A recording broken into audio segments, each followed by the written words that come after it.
Hi, I'm Taylor Tomlinson, and I'm going to take you through my camera roll.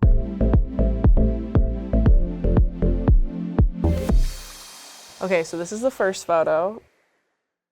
It is a photo I took on my TV at home of the day my last special, Have It All, came out on Netflix, and it was #1 in TV shows for, I think, like a day or two. I knew it wasn't going to be there for long, so I said, we better take a photo of this while it lasts, because that was very cool. I love being on lists. Lists are really important to me. Anytime I get to be on a list, I try to capture that moment. This special was different from the others for me because all my dreams had come true professionally. And I think the first special, Quarter Life, is like me trying to get to where I am now. Look at You is me sort of in the middle going, is this gonna go away? Was this a fluke? And Have It All is me really going, yeah, I think I'm a real comedian now. I think I did it. I think I did what I set out to do, which was really nice. Have you guys introduced people you were dating to your parents? It's not about introducing people you love to one another, is it? No, it's about showing your partner why you're mean to them sometimes.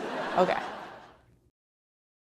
This is the second photo. Okay, so this is a photo of me on tour with Conan O'Brien. There was a day in Chicago, I believe there's an American Girl. I think the original American Girl doll store is in Chicago. We were talking about American Girls when I was on the stand-up tour with Conan, and I had overshared and said that I never got an American Girl doll growing up, that I would just look through the catalog, because they're so expensive. And then the next day, Conan's social team was like, can you come downstairs? Conan's gonna give you a doll. And he had me choose between the Samantha doll and the Kit doll. And I picked Samantha because I had read more of her books growing up. That's a little selfie of me and Sam. I highly recommend having one of your idols give you a doll. It really helps on tough days.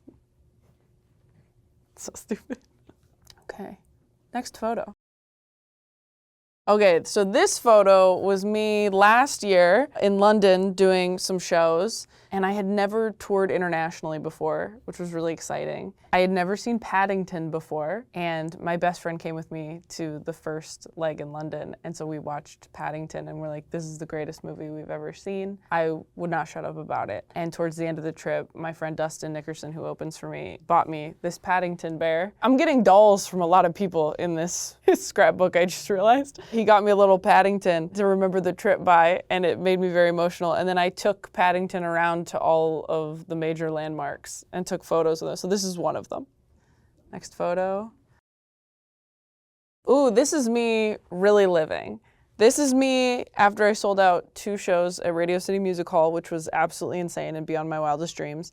And Monday night, we all went out and I think we saw a show, and then we went to a Broadway bar, and you're not supposed to take videos or photos, so it feels very free in there. And someone on my team just grabbed this real quick, but this is me drunk for the very first time in my whole life, and I really had a great time. Look, I'm not advocating for abstinence, but I'm glad I waited until I was 29 and successful to get wasted at a Broadway bar. It was the right way to go. I was drinking whatever my social media manager handed me. I was like, what's that? Can I try it? Get me one. I don't know anything about alcohol. I've been drunk twice ever. And I'm like, is that good? I'll have that.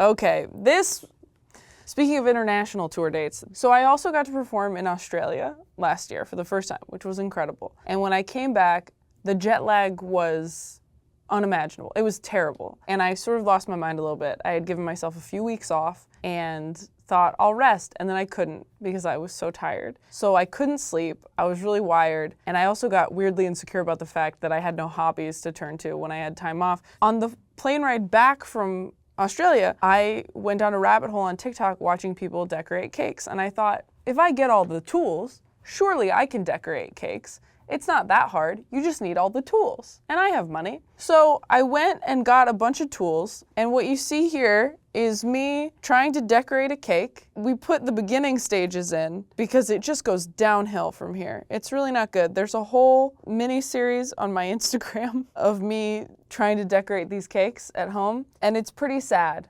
It never goes well, but people seem to find it entertaining. So unfortunately, my only hobby is still creating content and not actually making anything anyone would want to eat or look at. Then I put some pink sprinkles on it.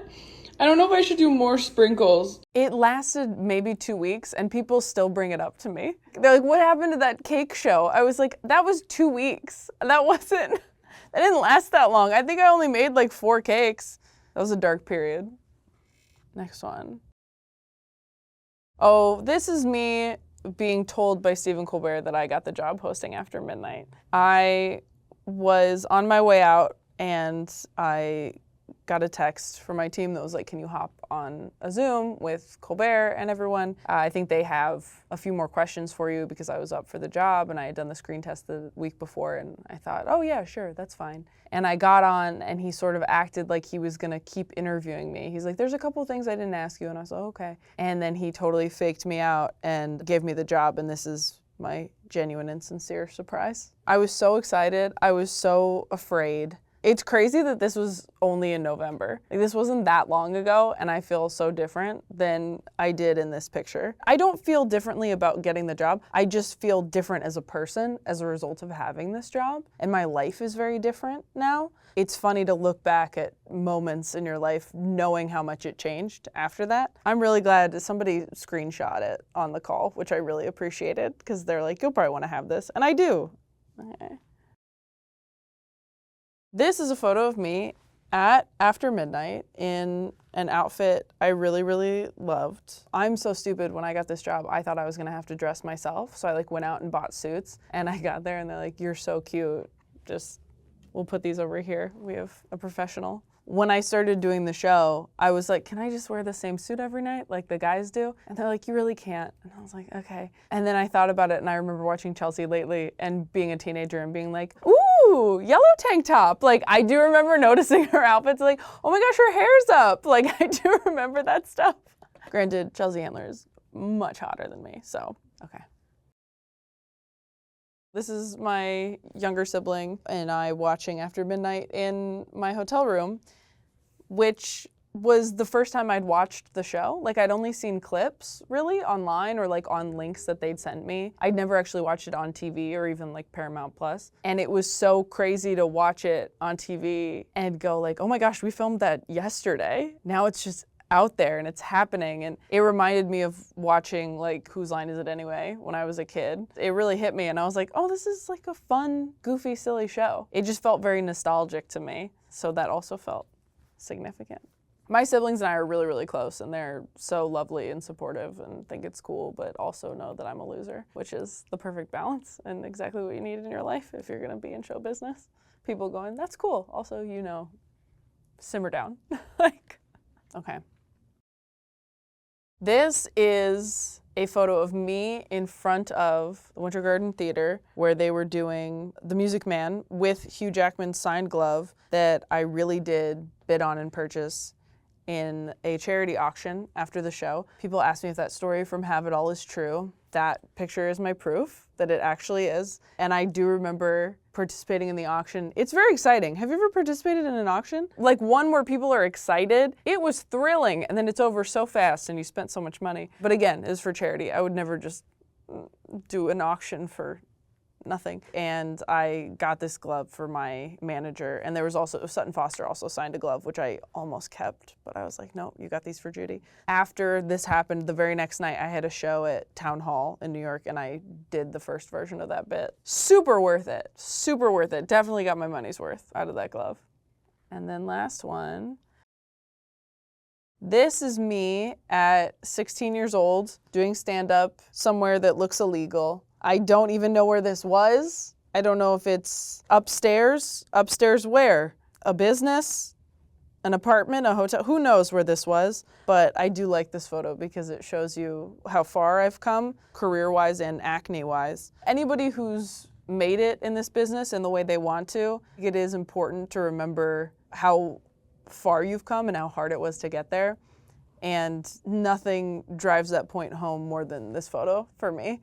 And look how excited I am. I loved comedy so much, and I still do. And that's who's doing stand-up every night inside me, is this bitch right here.